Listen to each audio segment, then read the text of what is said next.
আসসালামু আলাইকুম। আপনি কি জানেন আমাদের শরীরের প্রতিটি কোষ নিজেই নিজেকে পুনরায় তৈরি করতে পারে? হ্যাঁ, এটি সম্ভব করে তোলে মাইটোসিস। মাইটোসিস হলো সেই প্রক্রিয়া যার মাধ্যমে একটি কোষ দুটি সমান নতুন কোষে বিভক্ত হয়।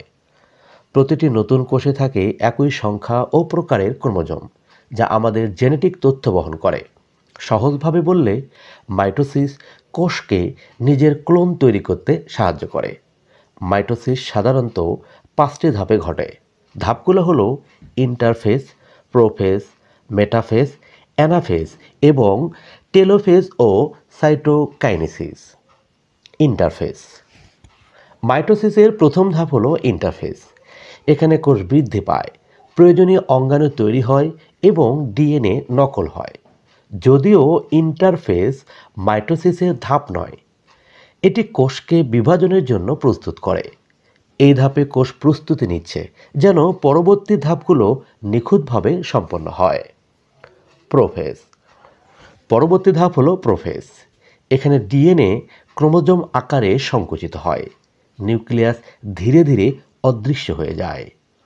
কোষের মধ্য দিয়ে স্পেন্ডল ফাইবার তৈরি হয়, যা পরবর্তী ধাপে ক্রোমোজোমকে যথাযথভাবে সরাতে সাহায্য করবে। মেটাফেজ। এখন ক্রোমোজোমগুলো কোষের মধ্যভাগে সারিবদ্ধ হয়, এটি মেটাফেজ। স্পেন্ডল ফাইবার প্রতিটি ক্রোমোজোমকে ধরে রাখে যেন বিভাজন নিখুঁত হয়। মেটাফেজ হলো মাইটোসিসের সবচেয়ে স্থিতিশীল ধাপ। অ্যানাফেজ। এখন শুরু হলো অ্যানাফেজ। প্রতিটি ক্রোমোজোমের সিস্টার ক্রোমাটিড আলাদা হয়ে কোষের দুপাশে চলে যায়।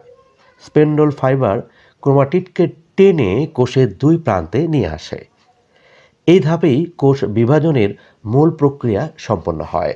টেলোফেজ ও সাইটোকাইনেসিস। শেষ ধাপ হল টেলোফেজ ও সাইটোকাইনেসিস। দুটি নতুন নিউক্লিয়াস তৈরি হয়, ক্রোমোজোমগুলো আবার ডিকন্ডেন্স হয়। কোষের সাইটোপ্লাজমও বিভক্ত হয়ে দুটি সমান নতুন কোষ তৈরি হয়। প্রতিটি কোষে পুরোপুরি একই ডিএনএ থাকে।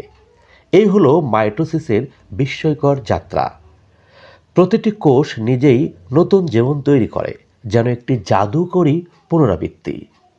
পরের ভিডিওতে আমরা জানব মিওসিসের রহস্য, যা প্রজননের জন্য গুরুত্বপূর্ণ।